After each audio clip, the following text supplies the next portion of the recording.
Violence and anger in Bangladesh has become a daily norm now. The first day of a 48-hour strike across the country follows several days of protests. These people are supporters of the Jamaat-e-Islami party. A senior member of that party was sentenced to death last week for war crimes.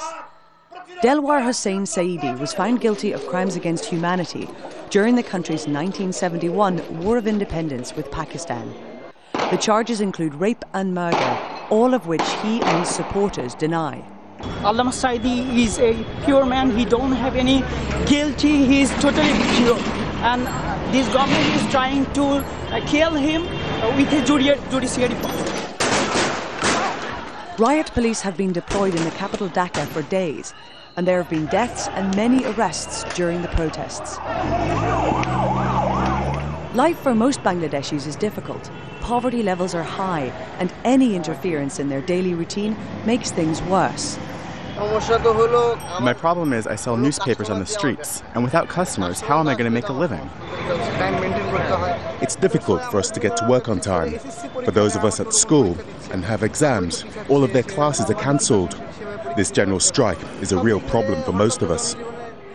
Jamaat-e-Islami is the largest Islamic party in Bangladesh, and it says the War Crimes Tribunal is targeting its leadership unfairly. The government set up the tribunal in 2010 to address the atrocities of the civil war which pitted Bangladeshi nationalists against Pakistan. But some accuse the tribunal of being politically motivated because they say most of those on trial are opposition members. With 7 more Jamaat-e-Islami leaders to be sentenced, anger among their supporters could pour out onto these streets for some time. Jane Ferguson, Al Jazeera. Well, we can hear now from our reporter in the Bangladeshi capital. We're not naming him for security reasons, but bring us up to date with what's happening now. Now that death toll on Sunday has risen to 23, and with the deaths of those over the last 72 hours since Thursday's verdict, we're looking at a death toll in excess of 60 people across the country. Most of those disturbances, as we've mentioned on Sunday, have occurred in the north of the country, north of Dhaka in Bogra, as we mentioned in that report. 2 platoons of military personnel have been deployed. It's the first time that the military have been deployed to the streets of Bangladesh since the border guard mutiny of February 2009. They were deployed in Bogra because of 4 police stations coming under attack.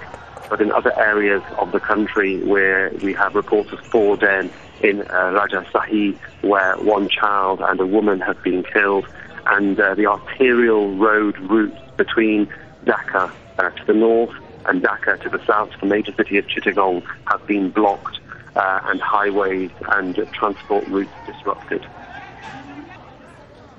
So we'll leave it there. Many thanks for joining us.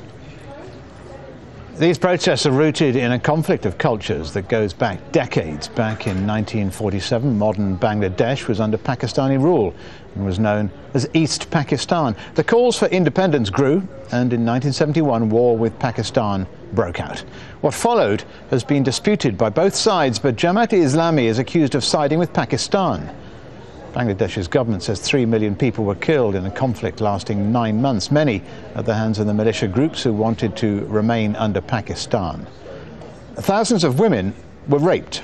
Some academics say it was the first time rape was used as a weapon of war. Jamaat-e-Islami denies that it took part in any of the atrocities. Joining me now is Jane Ferguson, who recently returned from Dhaka.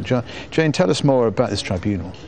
The tribunal was set up in 2010 by the current government, who are led by the Awami League party. And it's really just in January of this year that they've started actually sentencing those accused of war crimes. And the sentences of death have, as you've seen in the images that we've seen on the streets, been responded to with absolute anger by those who support the parties that those accused are part of. But really the Awami League and their supporters in the cities say this is really about justice for the crimes that you just mentioned happened there during the war. And essentially it was a big part of their election campaign before they came to power. Now they're up for re-election soon, and they're likely to want to see this trial continue before they have to stand for re-election. And there are many more people to be sentenced. So these kinds of events in the city and beyond are likely to continue. And the significance of the army being deployed? It is significant. Of course, Bangladesh has seen military coups over the years, so people there will be very sensitive to that having happened. So far, it seems to have just been in a few isolated incidents, and it's not anything that's being seen as a coup or as the army broadly present in the streets.